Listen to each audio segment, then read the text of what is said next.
Fala galera, quem fala com vocês é o João Pedro Game. E hoje eu vou ensinar como fazer um carrinho que anda no Minecraft. Vocês vão precisar só de um carrinho, um trilho aqui, normal dele, e um ejetor e um botão. Num bloco qualquer aqui, se vocês quiserem. Aí você coloca aqui, o ejetor. Eu recomendo vocês colocar 4 trilhos, mas se vocês quiserem pode colocar mais.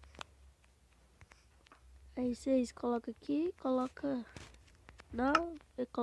enche o negócio aí todinho de carrinho.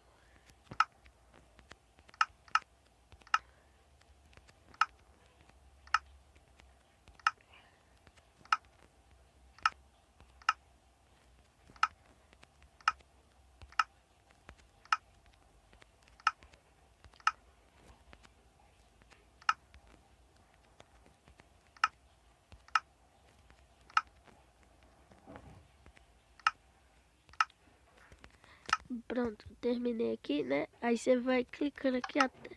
Opa, cadê? Isso, aqui.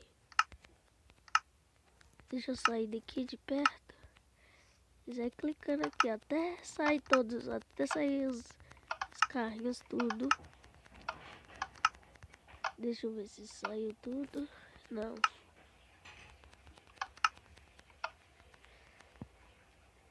E deixa sair os carrinhos tudo. Deixa eu ver aqui. Falta mais 2. Mais um. Aqui. Aí, aqui não já tá pronto ainda não. Você vem aqui, ó. E pula aqui em cima que ele vai sair. Aí você vem aqui e montar. Cadê? Opa, montar. Aí ele vai indo sozinho aqui, ó. Mas às vezes ele para. Porque alguns saem. Aí... Então é assim. Esse foi o vídeo de hoje, né? Então, não se esqueça de se inscrever e deixar o like. E eu